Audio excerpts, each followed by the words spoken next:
Remember when hobbies were just hobbies? You painted, baked, crocheted, and no one cared except maybe your mom. Now, if you're not selling it on Etsy, filming it for TikTok, and optimizing CEO, are you even really doing it? Hello everyone, welcome to Foxella, and today we're unpacking how capitalism, technology, and hustle culture turned fun into labor. Spoiler, capitalism did it again. Act 1. The history of hobbies. Hobbies didn't always look like this. In the 19th century, hobbies were a luxury. Needlework, gardening, collecting stamps, they were signs you had enough money and free time to indulge. Then came the Industrial Revolution. Suddenly, the middle class had evenings and weekends. And boom, hobbies spread. But capitalism clocked in early. Companies sold hobby kits, manuals, and even memberships. Suddenly, your free time was still kind of a business. By the 20th century, you had scrapbooking, knitting circles, model trains. Still private, still fun, offline joy. Fast forward to the 2000s. The internet shattered that boundary. Hobbies weren't confined to living rooms anymore. They became visible, shareable, and most importantly, marketable. Act 2. Platforms plus money collide. Platforms made it easy. The internet basically handed us the tools. Instagram became a storefront. TikTok turned candle making into a content category. Etsy turned hot glue projects into global businesses. It was like, congrats, you're a business owner. Hope you like customer service. Money made it necessary. Here's the dark reality. Wages didn't keep up with rent. Millennials and Gen Z were told, if your 9 to 5 can't cut it, just monetize your passion. That teacher selling digital planners, that mom making soaps at midnight, they weren't chasing passion, they were paying bills. Side hustles are cute until you realize they are just unpaid overtime with branding. Hustle culture amplifies it. Self-help gurus rebranded overwork as empowerment. Listen to me. Make content. SEO is good. Page 1 is better than page 2. But right now, what you have is you. Sometimes you have money. Sometimes you have people. Sometimes you have you. Right now, you have you. Right. Make f***ing content. The game is about and, not or. And. Boring content, entertaining content. Left field content, new tax law. Yes, yes, yes, and.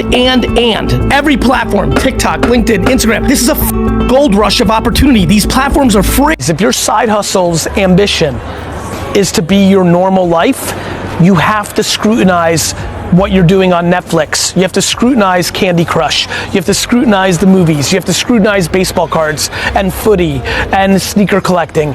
If your ambition is your side hustle to become your actual hustle, the key is not how much you work.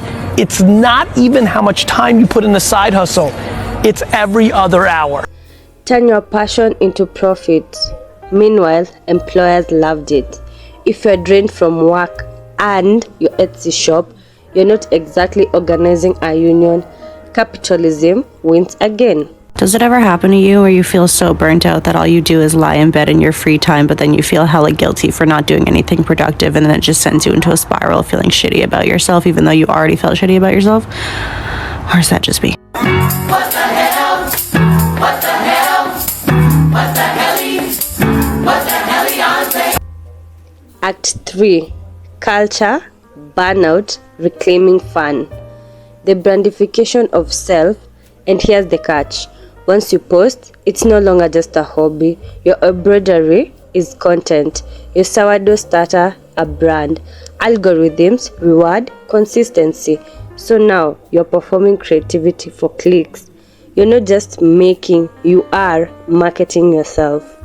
The upsides, to be fair, isn't all that bad. The girl who doodled in class now runs a print shop. the gamer who modded for fun now designs professionally. Some people genuinely found freedom. Side hustles can be empowering and even life-changing. But at what cost? But here's the burnout problem. What once felt like therapy becomes admin, packing orders, answering emails, staring at sales charts. Creativity becomes productivity, and joy starts to feel taxable. Studies even show once you tie money to leisure, joy decreases. It's no longer restorative, it's work. How to survive it? So, if you're monetizing, here's how not to lose your mind. Number 1, boundaries. Your shop doesn't need to be open 24/7. 3 things I wish I knew before I started a crochet business.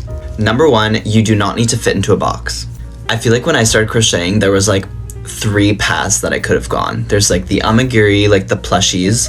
There's very traditional like blankets and like baby clothes. It's kind of like this summery aesthetic of like tops and blouses and stuff.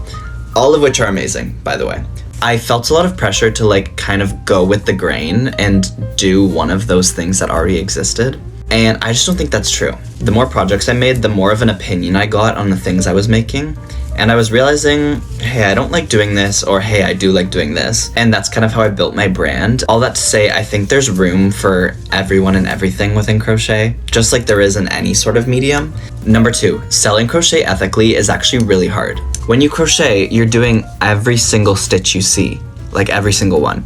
When you compare it to other fiber arts, like mass-produced t-shirts, you know, it's just hard for people to wrap their heads around this concept of like fully handmade stuff. So it can be really hard to justify your prices when this little crochet bag takes 6 hours to make and you have to pay yourself a living wage versus a fast fashion t-shirt that was made in 20 seconds under unethical conditions. It's like apples to oranges. Like you can't say one is the same thing, and yet it's all put under this big umbrella of fashion. So the average consumer has a hard time equating this cost efficiency and where they're putting their money. It's not easy to sell your products at an ethical price, but it is possible. Take my word for it, there's people willing to pay for quality handmade goods. And number 3, yarn addiction is inevitable. And I know that sounds controversial, but hear me out.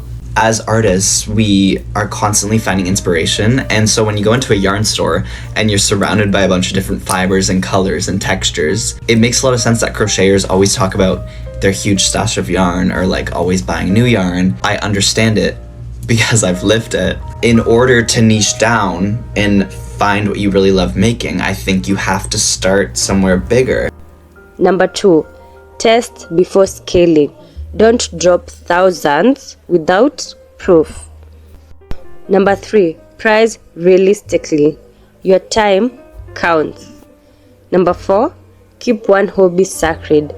You don't need to monetize everything. And last but not least, automate the boring stuff. Shipping labels exist for a reason. In the end, hobbies became hustles because tech made it easy, money made it necessary, and culture made it trendy. But here's the twist.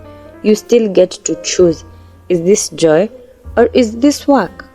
So tell me in the comments, what's one hobby you wouldn't monetize no matter how viral it goes? I'll be reading. Bye. Let's normalize having hobbies that don't scale. Social media didn't just change how we share what we love, it changed why we do it. Suddenly, every hobby has become a side hustle, and every spark of curiosity came with pressure to perform. And not because we're greedy, it's because we've been taught to turn our passions into a product every single time. And if you're one of the lucky ones that's generally good at something and you can build a life out of it, that's beautiful. But that's not what this is about. You're allowed to do things just because they make you feel good. To play music that no one hears. To take photos that no one sees. And to be a beginner. Because your joy doesn't need to justify itself. And your passion, well, that doesn't owe you a return either. So I'm asking you to let one thing in your life be completely useless on purpose. Not for content, not for income, but just for you.